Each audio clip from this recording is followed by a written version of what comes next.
In a small village near the Sea of Galilee, there lived a man named Jonathan.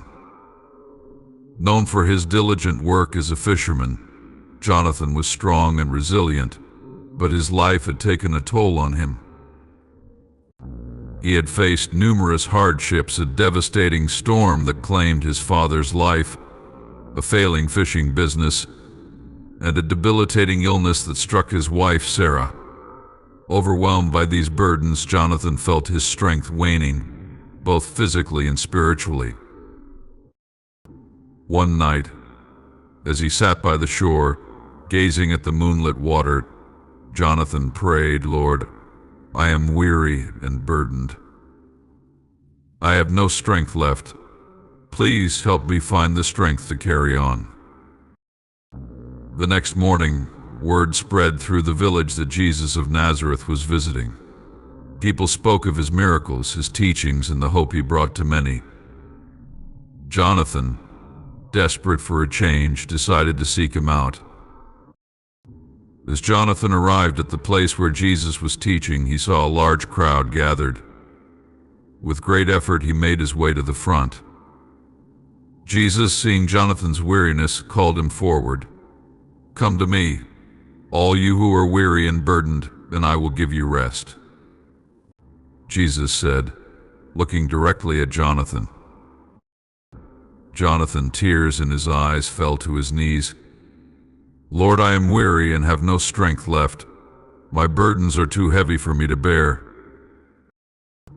Jesus reached out and gently lifted Jonathan to his feet. "Jonathan," he said, "arise with my strength. For my yoke is easy and my burden is light.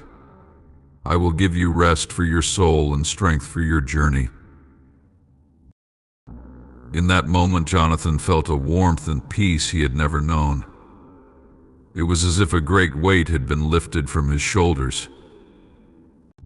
Jesus continued, "Trust in me and lean not on your own understanding. In all your ways acknowledge me, and I will make your paths straight. Do not be afraid, for I am with you always, even to the end of the age." Powered by Jesus' words and presence, Jonathan felt a new strength surge within him. He returned to his village with renewed faith and hope. He cared for his ailing wife with love and patience, and soon Sarah began to recover, her strength mirroring the miraculous transformation in Jonathan. His fishing business, too, began to prosper as he applied the principles of faith and trust that Jesus had taught him. Jonathan became a pillar of strength and support for others in his village, sharing the message of Jesus' love and strength. He would often say, "When you feel you cannot go on, arise with the strength of Jesus. His strength is made perfect in our weakness, and in Him we find the power to overcome any challenge." Years later, as Jonathan looked back on his life, he saw that it was not his own strength that had carried him through the darkest times, but the strength of Jesus. He had learned to rise each day, not with the burden of his own struggles, but with the empowering strength of his Savior. And thus the story of Jonathan and Jesus spread throughout the region, inspiring many to rise with the strength of the Lord, to trust in His power, and to find rest and renewal in His unfailing love.